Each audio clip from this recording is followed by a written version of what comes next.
Okay, hello everybody. Welcome to Korean Atlanta Mentorship.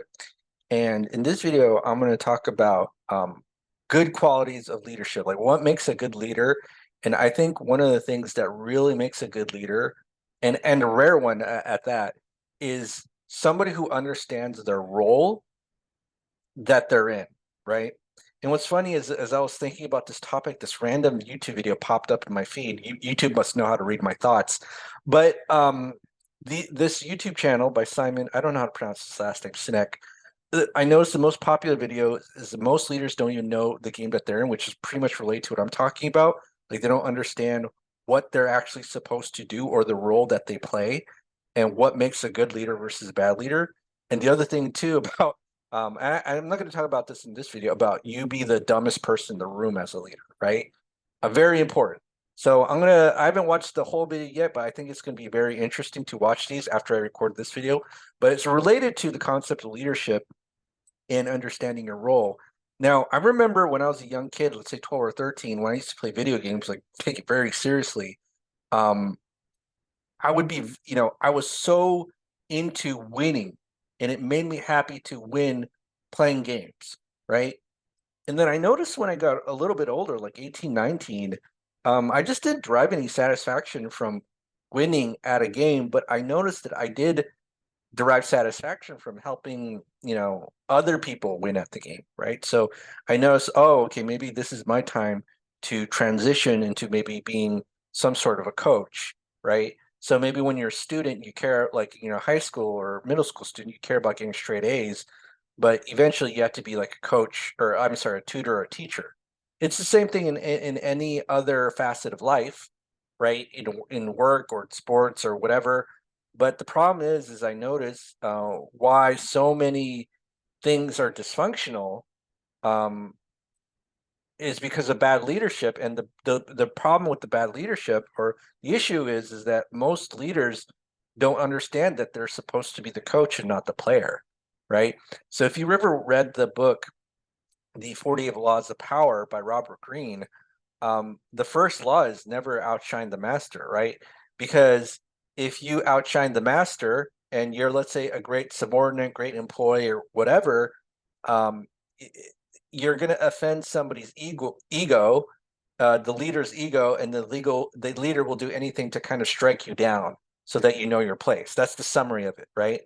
And I always thought that that was really weird because, a lot of people um, always talk about how you have to be your best. I remember when I was a kid, I was talked to like I was like the worst person in the world for not getting straight A's.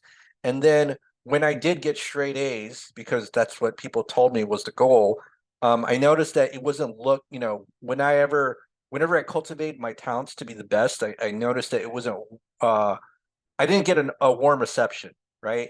And then once I started to kind of get a lot of negative experiences from showing my talents, that's when I'd start to read about the 48 laws of power. And I was just like really confused. Like, what was the point of telling me that I have to be the best, whatever, and then only to be struck down or kind of like demeaned and telling me that I don't know what I'm doing.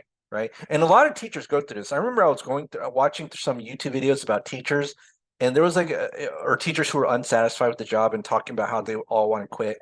And one of the comments that was upvoted the most was about like teaching is like one of the only professions where you get a master's degree, and then once you start the job, you're treated like a child, like who doesn't know what they're doing, right? So this is very common. This isn't like this thing that happens to like one out of, you know, 20 million people. This is very common in society, but it's like one of our hush hush secrets of how people are mistreated.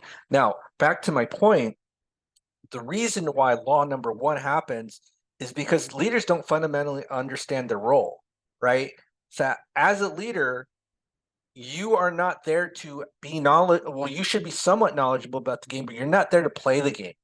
All of your players, so for example, if I'm a school principal, all of my teachers should be smarter than me in their respective field, right? Than me as the principal. And I remember when I did my first renovation, home renovation, and I hired a general contractor, and they got it done really quickly in 2 weeks. I felt really good because I knew nothing about home renovation before or after, right? I just paid someone to do it, bam, done, and then we got a tenant in there. And again, I was not the player, I was the coach. And what you have to understand is that being a player is essentially young person's game, right? Now, it doesn't mean that you can't be a player as you get older. Maybe there are certain things you excel in any stage of your life, but as you get older, you do have to transition into being a coach, right? And then you're going to eventually develop a team. And the team doesn't have to be like 15-year-olds or anything like that. But I'm just saying, eventually, as you get older and as you develop, leadership skills, you are going to be the coach and not the player.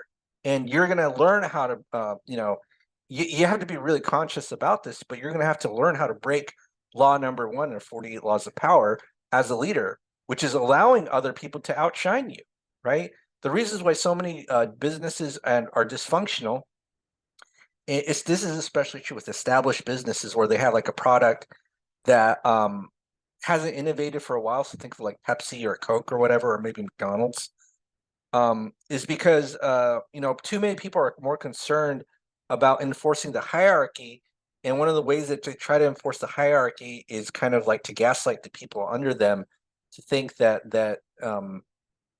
because they're the leader, they have to know more than the people under them, right?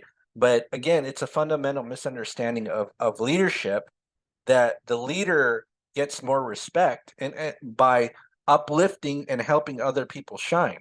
Now, I remember this was true in my life because once upon a time, I didn't even care about like making money. I just wanted recognition because that's what felt good at the time. Like there could have been a point in my life where you didn't even have to pay me, but if someone just told me good job and thought it was awesome, I would have been all in. But it's like a double whammy, at least at that point in my life, which was really painful, where basically I did my best and then I'd be criticized for doing a good job, and then I'll be told I wasn't enough. And I was like, what's going on? Right. But again, it's a fundamental failure of leadership because the leader did not understand their role. Because leaders are coaches, they're not players. Okay. And especially true when you're younger. You don't want to be the coach because being the coach is totally unsatisfying. You want to be the player. And then as you grow older and as you grow into a leader, then you want to be a coach, and then you'll find it unsatisfying to play the game, right? Playing the game is not going to be fun anymore. Okay. All right. So this is Crane Atlanta Mentorship. If you have any questions, comments, leave them below. If you're interested in joining our group, go ahead and click the Google form link below, and we will speak next time.